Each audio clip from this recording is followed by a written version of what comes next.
ओम अज्ञानतिमिरान्धस्य ज्ञानाञ्जनशलाकाय चक्षुरुन्मिलितं तस्मै श्रीगुरवे नमः। वाञ्छाकल्पतरुभ्यश्च कृपा सिन्धुभ्येव च पतितानां पावनेभ्यो वैष्णवेभ्यो नमो नमः। जय श्री कृष्ण चैतन्य प्रभु नित्यानंद श्री अद्वैत गदाधर शिवासादि गौर भक्तवृंद। हरे कृष्ण कृष्ण कृष्ण हरे हरे, हरे राम राम राम हरे हरे।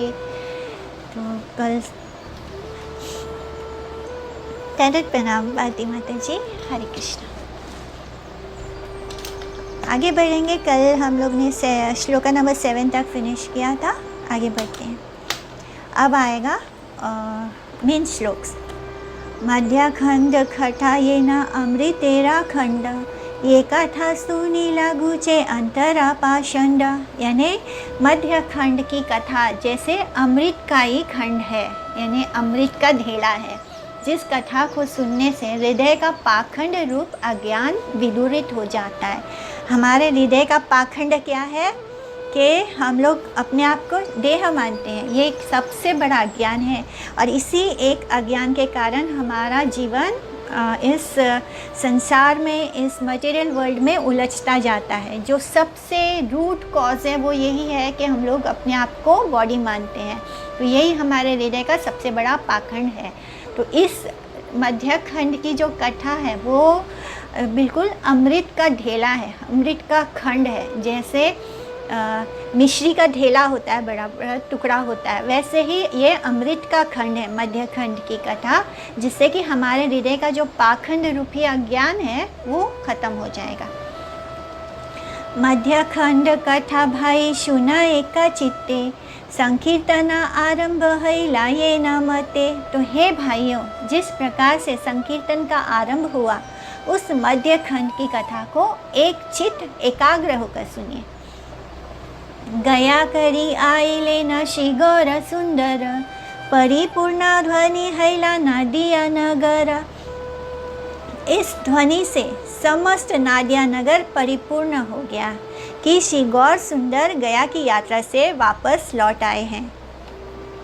तो जैसे ही गौर हरि वापस लौट आते हैं अपने घर, तो पूरा नादिया नगर में ये बात फैल गई एकदम कि गौर हरि जो है घर वापस आ गए हैं। ढाई लेना यता सबा आप्त वर्ग आछे, केहा आगे केहा माझे केहा अति पाछे। यथा योग्य कैला प्रभु सावारे संभाषा, विश्वंभरे देखी सबे हैला उल्लास। आगुवाड़ी सबे आनी लेना निज घरे, तीर्थ कथा सबरे कहे ना विश्वंभरे। जितने भी बंधु बांधव थे, जितने भी फ्रेंड्स थे, जितने भी उनके रिलेटिव्स थे, वे सभी द्रुत गति से इतने तेज दौड़ते हुए वहाँ आ गए। कोई आगे तो कोई बीच में तो कोई पीछे। तो इतने दिन तक गौर हरि उनके बीच नहीं थे, तो वो सब उनको मिस कर रहे थे। और जब गौर हरि घर पहुँचते हैं तो सब लोग दौड़ पड़ते हैं उनसे मिलने के लिए। इतनी तेज़ रफ्तार से दौड़ पड़ते हैं कि कोई आगे कोई पीछे कोई बीच में, मतलब बस दौड़ लगा लेते हैं प्रभु से मिलने के लिए। प्रभु ने सबके साथ यथा योग्य संभाषण किया। विश्वंभर को देखकर सब में उल्लास छा गया। सभी को आगे बढ़कर सम्मान से प्रभु ने अपने घर ले आए और विश्वंभर सबसे तीर्थ कथा का वर्णन करने लगे। तो सब कुछ वो बताना शुरू करते हैं, कैसे हुए, कहाँ गए, कैसे क्या किया उन्होंने। प्रभु बले तोमा सबा कारा आशीर्वादे, गया भूमि देखिया आइनु निर्विरोधे। तो जैसे अभी अगर हम लोग किसी तीर्थ यात्रा पर जाते हैं तो सबका आशीर्वाद लेकर निकलते हैं। क्यों ऐसे बोलते हैं कि हमें आशीर्वाद दो, क्योंकि हम नहीं चाहते कि हमारी यात्रा में कोई विघ्न आए या कुछ अनहोनी हो जाए। तो हम सभी का आशीर्वाद लेते हैं, मांगते हैं। इसी तरह प्रभु बोलते हैं कि प्रभु ने कहा, आप सबके आशीर्वाद से मैं निर्विघ्न रूप से गया तीर्थ का दर्शन कराया हूँ। परम सुनम्र हई प्रभु कथा कहे, सबे तुष्ट हैला देखी प्रभु रविनय।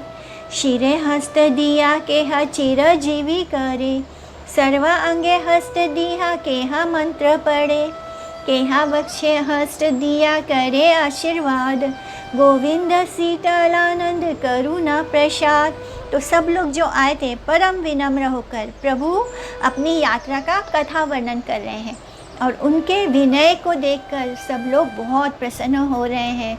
और जिस तरह से प्रभु कथा कर रहे हैं बहुत ही स्वीटली, बहुत ही मिठास के साथ, तो उनको देखकर, उनके विनय को देखकर सब लोग बहुत ही प्रसन्न हो रहे हैं। कोई प्रभु के मस्तक पर, माथे पर हाथ रखकर उनको आशीर्वाद दे रहा है कि चिरंजीवी भव। कोई उनके सभी अंगों पर हाथ लगाकर मंत्र पढ़ रहा है। कोई उनके वक्ष पर, उनके चेस्ट पर हाथ रखकर ये आशीर्वाद देने लगा कि गोविंद तुमको शांति और आनंद प्रदान करे।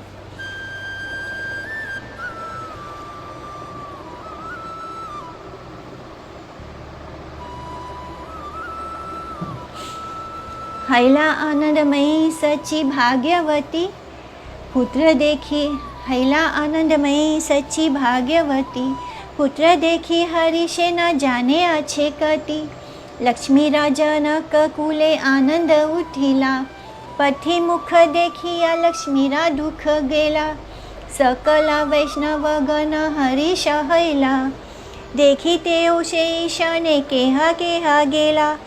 पुत्र को देखकर भाग्यवती श्री सची देवी आनंद में उठी और हर्ष से, खुशी से अपनी सुध बुध खो बैठी। अपने पुत्र को इतना सुकून और इतना आनंद में देखकर वो बहुत ही खुशी में सुध बुध खो बैठी।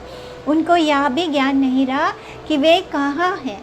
श्री लक्ष्मी के जनक कुल में भी आनंद छा गया, यानी विष्णु प्रिया के जो माता पिता हैं उनके घर में भी आनंद छा गया ये सुनकर कि गौसुंदर वापस आ गए हैं। और पति का श्रीमुख दर्शन कर लक्ष्मी का, यहाँ पे लक्ष्मी संबोधित किया है विष्णु प्रिया जी को, तो श्रीमुख दर्शन कर लक्ष्मी का दुख विदूरित हो गया। जो इतने दिनों से जो उनके विरह में थी, तो जब उन्होंने देखा अपने पति का श्रीमुख, उनका दर्शन किया, तो उनका जो भी दुख था वो विदूरित हो गया, ख़त्म हो गया।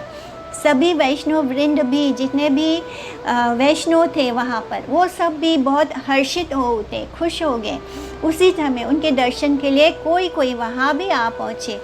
और जितने वैष्णव वृंदों को भी पता चला, जो शुद्ध भक्त थे भगवान श्री हरि के वैष्णवजन, वो उनको जैसे ही खबर पड़ी कि गौर हरि आए हैं, तो वो सब भी उनको देखने आ पहुँचे। सभा कार्य करी प्रभु विनय संभाषा, विदाय दिले न सबे गेला निजवासा। प्रभु ने सभी के साथ बहुत ही विनय पूर्वक संभाषण किया, बातचीत किया और सभी को विदा किया और सभी अपने अपने घरों की ओर प्रस्थान कर गए। विष्णु भक्त गुटी दुई चारी जन लैया, रहा कथा कही वारे बसी लेना गिया। प्रभु बले बंधु सब सुना कही कथा, कृष्णेरा अपूर्व ये देखी लूँ यथा यथा। गयारा भीतरा मात्र हाई लाई प्रवेश, प्रथमे सुनी लाई मंगला विशेष। तो जैसे ही मैं गया, मैं एंटर किया, मैंने क्या सुना? सहस्त्र सहस्त्र विप्र पड़े वेद ध्वनि, देखा देखा विष्णु पादो दका तीर्थ खानी। तो अब गौरहरि बता रहे हैं कि तत्पश्चात कुछ विष्णु भक्तों को लेकर तो गया। नवद्वीप में वैसे भी बहुत थोड़े से ही विष्णु भक्त थे, वैष्णवजन थे, तो उन सब वैष्णवों को लेकर प्रभु गया धाम की गूढ़ यानी रहे जो बहुत ही कॉन्फिडेंशियल बातें होती हैं, गूढ़ बातों को बताने के लिए बैठ गए। कुछ 2-4 ही वैष्णव थे उनके आसपास, उन्हीं को, बाकी सब तो उठ के चले गए, उनको विदा भी किया प्रभु ने। बाकी जो शुद्ध वैष्णव थे वो वहाँ रुके थे, तो उनको बैठकर वो कहने लगे कि हे बंधुओं सुनो, वहाँ जहाँ जहाँ पर मैंने श्री कृष्ण के अपूर्व महिमा का दर्शन किया, उस बात को मैं तुमसे कह रहा हूँ। गया में जैसे ही मैंने प्रवेश किया, प्रवेश करते ही सर्वप्रथम मैंने जो विशेष मंगल देखा वो ये था कि सहस्त्र सहस्त्र विप्र वेद ध्वनि गान कर रहे थे। कोई कह रहा है देखो देखो ये विष्णु पादोदक तीर्थ है, यानी वो स्थान का नाम है पादोदक, विष्णु पादोदक तीर्थ। जगत में दो प्रकार के लोग हैं। ये शिला भक्ति सिद्धांत सरस्वती ठाकुर का गौड़ीय भाष है, यानी उनकी टिप्पणी है। तो वो क्या बोलते हैं कि जगत में दो प्रकार के लोग हैं, उनमें अधिकांश तो वो है जो मायाग्रस्त लोग हैं और जो विषय भोगों की चेष्टा में विष्णु सेवा से उदासीन रहते हैं। यानी ज़्यादातर लोग वो ही होते हैं जो माया से ग्रस्त हैं, जो अपनी इंद्रियों तृप्ति में लगे रहते हैं, सेंस ग्रेटिफिकेशन में लगे रहते हैं, और ऐसे लोग भगवान विष्णु की सेवा नहीं करते। दूसरे अति अल्पसंख्यक लोग ऐसे हैं जो भगवान की सेवा में तत्पर हैं, जो बहुत थोड़े से लोग हैं। उस श्रेणी के व्यक्ति ही वैष्णव या विष्णु भक्त नाम से कथित हैं, यानी ऐसे ही लोगों को हम वैष्णव या विष्णु भक्त कहते हैं। उसी प्रकार के 2-4 वैष्णव के निकट ही श्री गौर सुंदर ने निर्जन में हरि कथा का आरंभ किया। अब हरि कथा बता रहे हैं श्री गौर हरि, उन्होंने क्या देखा, वहाँ पे उसका क्या मतलब है होता है। पूर्व कृष्ण यह वे कैला गया आगमन, से स्थाने रही प्रभु धुईला चरण, यार पादोदक लागी गंगार महत्व, शिरे धरे शिव जाने पादोदक तत्व, शे चरण उदक प्रभावे से स्थान, जगते हैला पादोदक तीर्थ नाम।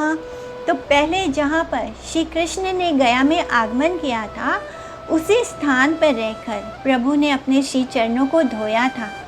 माने वहाँ पर जब श्री कृष्ण भगवान गया में गए थे, तो उस स्थान पर, जिस स्थान पर वो रहकर, जिस स्थान को अभी पादोदक तीर्थ कहा जाता है, वहाँ पर उन्होंने अपने श्री चरणों को धोया था। इनके पादोदक के कारण, यानी उनके चरणों से जो जल गया है वो पादोदक होता है। तो पादोदक के कारण ही गंगा का विशेष महत्व है। यानी गंगा जी क्या है, भगवान कृष्ण के चरणामृत हैं। उसी पादोदक तत्व को जानने के कारण श्री शिव जी ने उसे अपने मस्तक पर धारण किया है, और उन्हीं श्री चरणों के जल के प्रभाव से वो स्थान जगत में पादोदक तीर्थ नाम से फेमस हुआ है, विख्यात हुआ है। इसका गौड़ भाष्य तथ्य क्या है कि अथापि यत पाद नखा व श्रेष्ठम जगत विरिंचो पारितार हणाम्भ शेषम पुनात्य अन्यतमो मुकुंदात को नाम लोके भागवत पदार्थ। अर्थात जिनके पद नख से निश्चित होकर श्री, यानी भगवान जब वामन रूप में थे और उन्होंने जब वो अपने चरणों से नाप रहे थे, तब क्या होता था, क्या हुआ था कि उन्होंने जब अपना पैर आगे बढ़ाया तो उनके पैर की जो नाखून होते हैं, पैर के अंगूठे का जो नाखून होता है वो भेद गया था। जो स्पिरिचुअल और मटेरियल वर्ल्ड को सेपरेट करता है, वो जो बीच का स्पेस, उसको उससे होल हो गया, और उस होल से जो स्पिरिचुअल वर्ल्ड से जो वाटर जो गंगा जी बहती है, उसी को हम उनका चरणामृत यानी गंगा जी कहते हैं। तो वो पद नख से निक्षिप्त होकर श्री गंगा जी वहाँ से निकली थी, तो उसको ब्रह्मा जी ने अपने, उनका जो होता है पात्र था, उसमें उन्होंने इकट्ठा कर लिया था। तो श्री गंगा ब्रह्मा द्वारा अर्ध्योदक रूप से समर्पित होकर महादेव के साथ समस्त जगत को, और फिर उन्होंने वो जो पात्र में उस गंगा जी को इकट्ठा किया था, वो उन्होंने भेंट किया था महादेव जी को, और महादेव जी ने उनको अपने शीश पर धारण किया था। तो उन मुकुंद के अतिरिक्त इस जगत में और कौन ऐसा है जो भागवत शब्द वाच्य हो सके, यानी वही मुकुंद, यानी वही कृष्ण ही भगवान है, जिनके श्रीपाद प्रक्षालन से निश्चित सरित श्रेष्ठ श्री गंगा के संसार तारण जल को अपने मस्तक पर धारण करके श्री शिव ने भी शिव स्वरूप अर्थात मंगलमय, शिव का मतलब होता है मंगलमय, तो शिव स्वरूप उनको कैसे प्राप्त हुआ, जब उन्होंने उनके कृष्ण यानी भगवान के जो चरणों से गंगा जी स्पर्श होकर आई है, वो उनका चरणामृत हो गया। तो वही उनका पादोदक, उसको जब शिव जी ने अपने सिर पर धारण किया, तो वो भी मंगलमय स्वरूप यानी शिव स्वरूप हो गए और अत्यधिक सुख को प्राप्त किया है। उन श्री चरणों का ध्यान करने वालों को, किसके श्री चरणों का? भगवान कृष्ण के श्री चरणों का ध्यान करने वालों के मन की सब प्रकार की कलुष, कलमश, कषाय, किल्बिश राशि वज्र फेंकने के फल से पर्वत के टुकड़े होने की भांति विध्वंसित हो जाती है। यानी जो हम सब के हृदय में पाप का पहाड़ है, सिंस जो हम लोग ने पाप किए हैं उसका जो हमारा पहाड़ बन चुका है, उस पाप को वो कैसे नष्ट होता है? भगवान के श्री चरणों का जब हम ध्यान करते हैं तो उनका उस ध्यान से क्या होता है, जैसे कि किसी ने कोई बड़ा वज्र फेंककर उस पहाड़ को तोड़ दिया हो, तो वो इस भांति होता है। अतएव उन्हीं भगवान के पाद पद्मों का सर्वदा ही ध्यान करना चाहिए। इसलिए जब हम भगवान के श्री चरणों का ध्यान करते हैं तो जो हमारे हृदय में पाप का जो पहाड़ बना है वो टूटकर पूरी तरह चूर चूर हो जाता है। हमारे हृदय में जो पाप है वो खत्म होता है। पाद पद्म तीर्थे लईते प्रभु नाम, अझरे झराए दुई कमल नयन, शेषे प्रभु हईले न बड़ा असंबर, कृष्ण बलि कांदिते लागिला बहुतर, भरिला पुष्पे रावण महाप्रेम जले, महाश्वास छाड़ी प्रभु कृष्ण कृष्ण बले, पुलके पूर्णिता हैला सर्व कलेवरा, स्थिर नहे प्रभु कंप भरे थर थर। तो श्रीपाद पद्म तीर्थ का नाम लेने मात्र से ही प्रभु में अपूर्व प्रेम विकार के कारण उनके दोनों कमल नेत्रों से झरझर अश्रु प्रवाहित होने लगे। जैसे उन्होंने उस तीर्थ का ध्यान किया तो भगवान के जो चरण हैं उनका ध्यान होते ही क्या हो गया, श्री गौरहरि के आँखों से झरझर अश्रु की धारा बहने लग गई। अंत में प्रभु जब धैर्य अपने आप को संभालते हुए नितांत असमर्थ हो गए, यानी वो खुद को संभाल ही नहीं पा रहे, तब वो क्या करते हैं, कृष्ण कृष्ण कहते हुए बहुत क्रंदन करने लगते हैं, रोना शुरू कर देते हैं। आँखों से बहते महाप्रेम जल से पुष्पों का वन भी भर गया। प्रभु महाश्वास के साथ कृष्ण कृष्ण पुकारने लगे और साथ ही साथ समस्त शरीर भी आनंद से परिपूर्ण हो गया और वे स्थिर ना रहकर थर थर थर थर काँपने लग गए। और उनका जो प्रेम विकार है अपने आप ही अनकंट्रोलेबल हो गया है और वो कृष्ण कृष्ण कहते हुए रो रहे हैं और रोते रोते वो काँप रहे हैं। असंभर संवरण में अर्थात धैर्य धारण, आत्मसंयम या आत्मसंगोपन। श्रीमान पंडित आदि यत भक्त गण, देखे न अपूर्व कृष्ण प्रेमेरा क्रंदन। श्रीमान पंडित आदि जितने भी भक्तगण थे सभी प्रभु के अपूर्व कृष्ण प्रेम के क्रंदन का दर्शन करने लगे। चतुर्दिके नयने ब्रहे प्रेम धार, गंगा ये न आसिया करीला अवतार। प्रभु के नयनों से सब सर्वत्र प्रेम की धार बहने लगी। उस समय ऐसे लग रहा था कैसे कि मानो गंगा जी अवतीर्ण हो गई, गंगा जी ने अवतार ले लिया होगा। इस तरह उनके नयनों से प्रेम की धार बह रही है कंटिन्यूसली। ऐसे लग रहा है गंगा जी ने आके उनके आँखों में ही प्रकट हो गई हैं और आँखों से वो गंगा जी बह जा रही हैं। इस तरह वो रो रहे हैं कृष्ण प्रेम में। मने मने सबे चिंते न चमत्कार, एमता इहाने कभू नहीं देखी आर। श्री कृष्णेरा अनुग्रह हैला इहाने, कि वैभव पथे वा हैला दर्शने। तो आप सभी लोग याद कीजिए कि कैसे आदि खंड में सब वैष्णवजन उनको देखते थे और क्या सोचते थे, काश अगर ये ज्ञान की बातें छोड़कर ये इन्होंने जो भी ज्ञान पाया है इसका अगर वो कृष्ण भक्ति करते तो हम सब इनको कभी छोड़कर नहीं जाते। अब जो 2-4 वैष्णवजन उनके आसपास बैठे हैं और वो ये अद्भुत नज़ारा अपनी आंखों के सामने देख रहे हैं। सब भक्त मन ही मन इस चमत्कार के विषय में विचार करने लगे कि इनको इस स्थिति में हमने कभी नहीं देखा है अवश्य ही इन पर श्री कृष्ण का अनुग्रह हुआ है। ना जाने मार्ग में इन्हें किस वैभव का दर्शन हुआ है। ऐसा क्या हो गया कि जो गौरहरि बस शरारत करते रहते थे, सबको मैंने बहुत सब अपने ज्ञान का वो प्रदर्शन करते थे, सबके सामने सबको हरा देते थे चुटकियों में। इस तरह वो वाले गौरहरि और इस वाले गौरहरि में ज़मीन आसमान का अंतर है। ये इन पर ऐसे क्या हो गया है, इनको यात्रा के समय उस मार्ग में क्या उन्होंने दर्शन कर लिया जो इन पर इस तरह कृष्ण की कृपा बरस रही है। और ये चमत्कार कैसे हो गया। बाह्य दृष्टि प्रभु रहैला कथा शने, शेषे प्रभु संभाषा करिला सब सने। प्रभु कहे बंधु सब आजी घरे यहाँ, काली यथा बलि तथा आशीवारे चाहा। तोमा सभा सहित निवृत्त एक स्थाने, मोर दुख सकला करीवा निवेदने। फिर कुछ ही क्षणों में प्रभु की बाहर की दशा वापस लौट आई और तब अंत में थोड़ा वो नॉर्मल हो गए।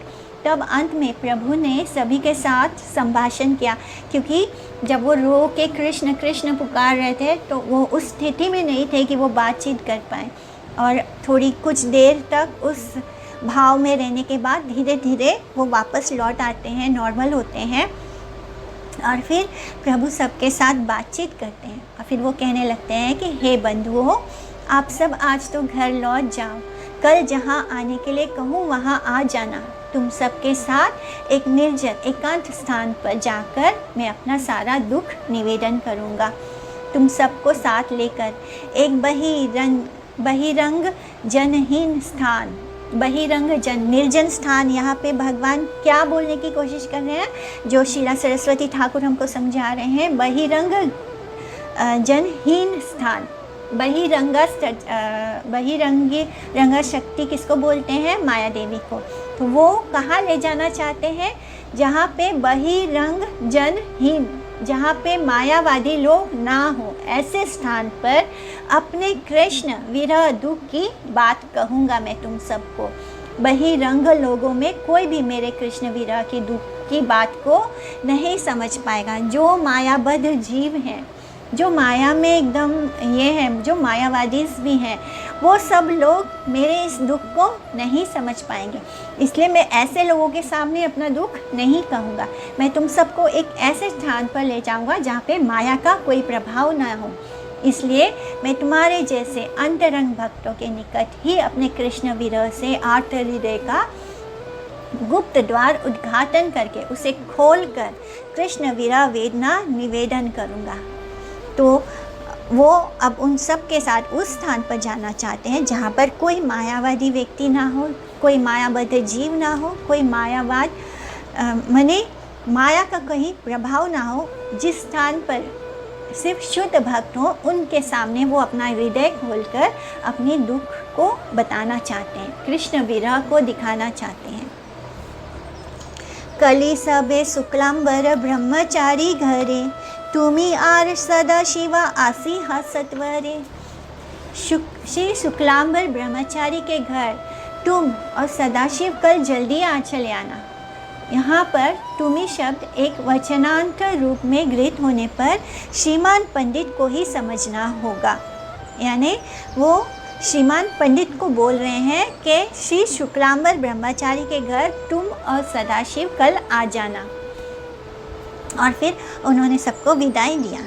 संभाषा करिया सबे करिला विदाई, यथा कार्य रही लेना विश्वंभर राय। इस प्रकार सबके साथ वार्तालाप करने के पश्चात प्रभु श्री विश्वंभर ने सबको विदा किया और फिर से अपने निर्धारित कार्य में निमग्न हो गए। निरवधि कृष्ण वेशा प्रभु रा शरीरे, महाविरक्त तेरा प्राय व्यवहार करे। प्रभु निरंतर कृष्ण आवेश में रहने लग गए और महाविरक्त की भांति व्यवहार करने लग गए। तो वो बिल्कुल कृष्ण के आवेश में चले गए और ऐसे लगने लगा कि उनको इस संसार से अब कुछ लेना देना ही नहीं है। प्रभु के सी विग्रह में सर्वश्रण अधिरूढ़ महाभाव में कृष्ण प्रेम का अधिष्ठान लक्षित होने लगा। इसलिए सर्वोत्तम त्यागी विरक्त सन्यासी के विचारों का अवलंबन करके वे आश्रय विग्रह के भाव में विभावित होकर आत्म इंद्रिय सुख भोग वांछा वर्जन पूर्वक मूर्त शुद्ध वैराग्य विग्रह रूप से एक तमाल श्याम कांति सर्व आकर्षक वस्तु के प्रेम आकर्षण में अतिशय व्यस्तता दिखाने लग गए। वो बिल्कुल एक सन्यासी की तरह हो गए। उनके विचारों में सन्यास धर्म का क्या विचार होता है कि उनके लिए संसार में और कुछ मायने नहीं रखता, उनके लिए केवल कृष्ण ही होते हैं उनका आश्रय विग्रह।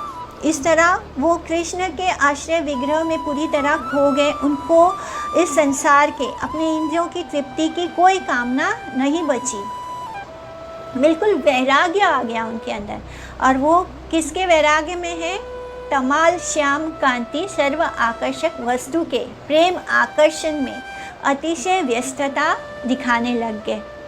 यानी जो तमाल वृक्ष होता है, जिसको जब राधा रानी और गोपियाँ देखती हैं तो वो जो तमाल का वृक्ष होता है उसका जो तना होता है वो श्याम सुंदर के रंग का होता है, यानी ब्लू कलर का होता है, तो डार्क ब्लू कलर का होता है। जब भी जो गोपियाँ हैं और उनमें से भी बहन जो राधा रानी है वो हमेशा महाभाव में होती हैं।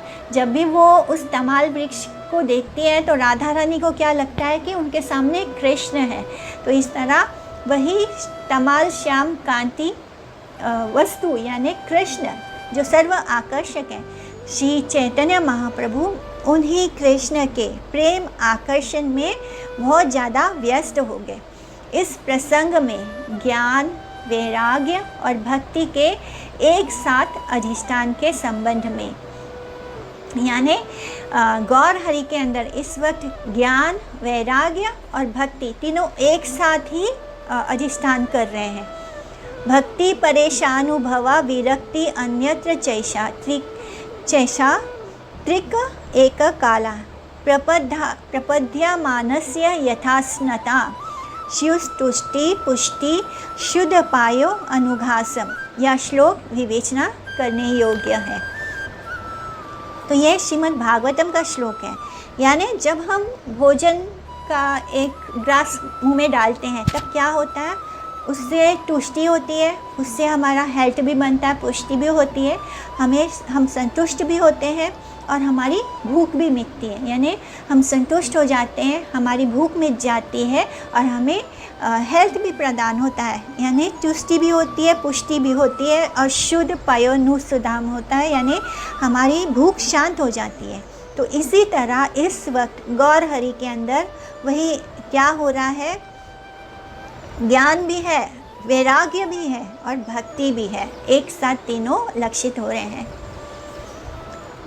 बुझिते ना पारे आई पुत्रेरा चरित तथापि हा पुत्र देखी महा आनंदिता।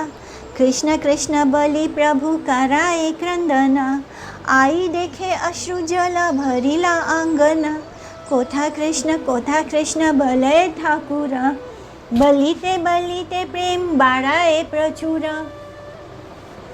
तो अब सच्ची माता एकदम विस्मित हो रही है पुत्र के इस प्रेम विकार के दर्शन करके। श्री सच्ची माता पुत्र के आचरण को समझ ही नहीं पा रही थी, तथापि पुत्र को देखकर परम आनंदित थी, बहुत खुश भी थी, आनंद भी थी और वो अपने पुत्र को देखकर बहुत आनंदित थी।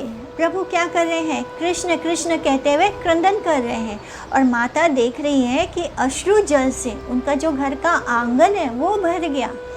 प्रभु कृष्ण कहाँ हैं? प्रभु क्या बोलते हैं, कृष्ण कहाँ है, कृष्ण कहाँ है, ऐसा पुकार रहे हैं। और पुकारते पुकारते उनका प्रेम जो है, जितनी बार उनके मुख से कृष्ण निकलता है, कृष्ण उनके कानों में जाता है और वो प्रेम और बढ़ता जाता है, इतना ज़्यादा कि उनके घर का जो आंगन है वो पूरा भर गया उनके अश्रु से, उनके आँखों से अश्रु बह रहे हैं।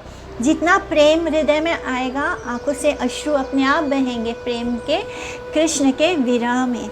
इसी तरह प्रभु जो है बोल रहे हैं, कृष्ण कोथा कृष्ण, कोथा कृष्ण, कोथा यानी कहाँ, कहाँ है कृष्ण, कहाँ है कृष्ण।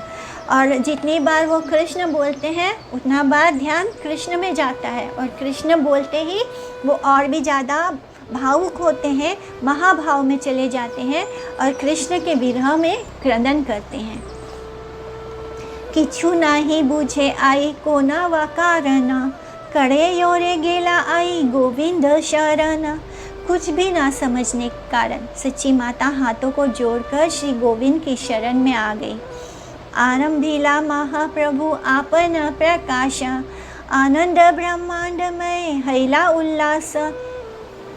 श्रीमन महाप्रभु ने अपने को प्रकाश करना आरंभ कर दिया, जिससे कि अनंत ब्रह्मांड उल्लासित हो गया।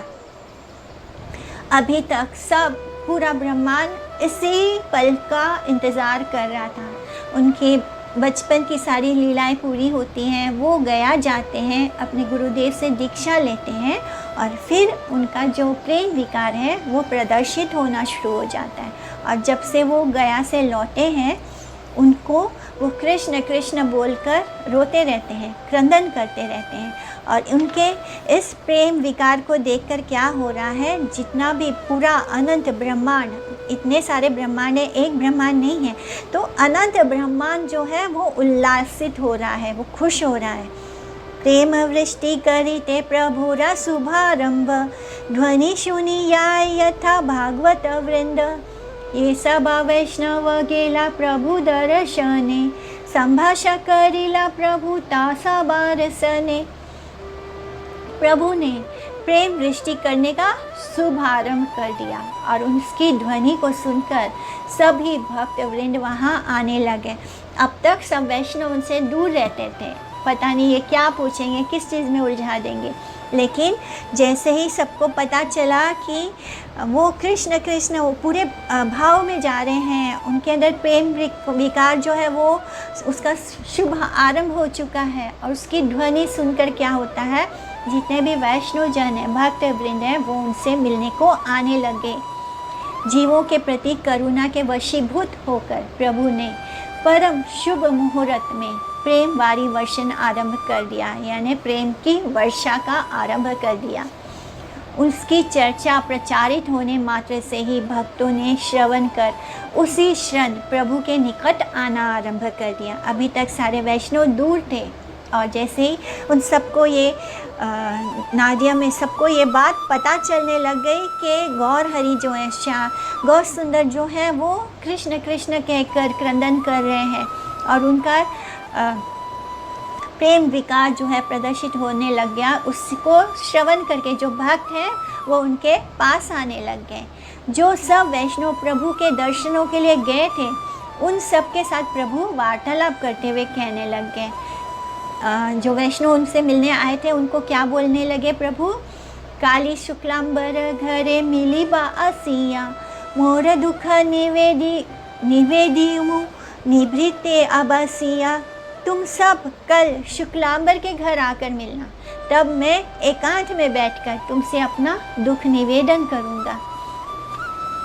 हरिषे पुण्यता हैला श्रीमान पंडिता, देखिया अद्भुत प्रेम महाहर्षिता। प्रेम के अद्भुत प्रेम का, प्रभु के अद्भुत प्रेम का दर्शन कर श्रीमान पंडित परम हर्षित हो गए होते। यथा कृत्य करी उषा काले साजी लैया, चलीला तुलिते पुष्प हर्षिता हैया। एका कुंद गाछे आछे शिवासा मंदिरे, कुंद रूपे किवा कल्प तरु अवतरे। यते का वैष्णव तोले तुलिते न पारे, अक्षय अवय पुष्प सर्वशन धरे। उषा काले उठिया सकल भक्त गणा, पुष्प तुली वारे आसी हैला मिलना। सबे तोलेना पुष्प कृष्ण कथा रसे, गदाधर गोपीनाथ रामानी शिवासे। तो श्री गदाधर पंडित, श्री गोपीनाथ रामन जी, श्रीवास पंडित आदि जितने भी भक्त वृंद थे, अपना नित्य कृत्य संपन्न करके, अपना सुबह का जो भी वो नित्य पूजा पाठ जो भी है उसको पूरा करके, संपन्न करके, प्रातःकाल सुबह सुबह आनंद पूर्वक पुष्प चयन हेतु फूलों की साझी पुष्प चयन पात्र सांची बोलते हैं, जिसमें हम फूल इकट्ठा करते हैं। तो वो जो पुष्प चयन पात्र है उसमें पुष्प इकट्ठा करके क्या करें, वो सब पुष्प लेकर वो श्रीवास पंडित के घर पहुंचते हैं। वहाँ एक कुंड का वृक्ष था। वह कुंड वृक्ष मानो साक्षात कल्पतरु का ही अवतार था। उससे वैष्णव जन चाहे जितने ही पुष्प चुन लें, वह हमेशा अक्षय अव्यय पुष्प राशि धारण किए रहता है। यानी श्रीवास पंडित के घर में एक ऐसा वृक्ष था कुंड का, जिसमें से जितने भी फूल हम निकाल लें फिर भी वो पेड़ कैसे था, जैसे कोई कल्पतरु हो। वो पूरा हमेशा ही पुष्पों से लदा भरा रहता था। प्रातः काल उठकर सभी भक्तवृंद वहाँ पर पुष्प चयन करने के लिए मिले और गदाधर, गोपीनाथ, रामायण जी एवं श्रीवास पंडित परस्पर आनंद पूर्वक कृष्ण चर्चा करते हुए पुष्पों का चयन करने लग गए। हेनाई समय आशी श्रीमान पंडित, हासिते हासिते आशी हैला विदिता। उसी समय श्रीमान पंडित हंसते हंसते वहाँ पर उन सब वैष्णव जनों के बीच में उपस्थित होते हैं। सबे इव लेना आजी बड़ा देखी हास्य, श्रीमान कहे न आछे कारण अवश्य, कहा देखी बलि लेना भागवत गण, श्रीमान पंडित बले सुना कारण। तो वो बहुत ही हंसते हंसते आते हैं श्रीमान पंडित उन सब श्रीवास पंडित के घर पर। तो वहाँ पे ऑलरेडी जितने भी भक्त वृंद हैं वो सब पुष्प लेने आए हैं। तो उन सब के सामने वो हंसते हुए आते हैं। तो सबने बोला कि आज आप बड़े हंस रहे हैं, क्या बात है। श्रीमान पंडित ने कहा कुछ कारण अवश्य है। उन्होंने पूछा क्या कारण है, बताओ तो सही। श्रीमान पंडित बोले सुनो इसका कारण मैं बताता हूँ। क्योंकि वो गौरहरि से मिलकर आए थे, इसलिए बहुत खुश और प्रसन्न थे। अब वो सब भक्तों को ये बात बताना चाहते हैं। परम अद्भुत कथा महा असंभव, निमाई पंडित हैला परम वैष्णव, गया हैते आईले न सकल कुशले, शुनियामी संभाषिते गेलाई विकले, परम विरक्त रूप सकल संभाष, तिलोदक औध्यतेत औध तेरा नाही का प्रकाश, निभृते कहिते लागी लेना कृष्ण कथा, ये स्थाने देखी लेना ये अपूर्व यथा, पाद पद्म तीर्थेरा लईते मात्र नाम, नयनेरा जले सब पूर्ण हैला स्थान, सर्व अंग महाकंप पुलके पुण्यता, हा कृष्ण बलिया मात्र परिला भूमिता, सर्व अंगे धातु नाही हैला मूर्छिता, कथा शने भाम्य दृष्टि हैला चमकिता, शेषे ये बलिया कृष्ण कांदिते लागिला, हेना बूझी गंगा देवी आसिया मिलीला। अब वो पूरा बता रहे हैं कि क्या घटना हुई है। वो बोलते हैं कि ये बड़ी अद्भुत बात है, असंभव जैसी है कि निमाई पंडित परम वैष्णव हो गए हैं। वे गया से सकुशल आ गए। ये सुनकर मैं कल शाम को सायंकाल उनसे बातचीत करने गया था, उनसे मिलने गया था। बड़े ही विरक्त भाव से उन्होंने समस्त वार्तालाप किया। लेश मात्र भी उद्दंडता उनमें देखने को नहीं मिली।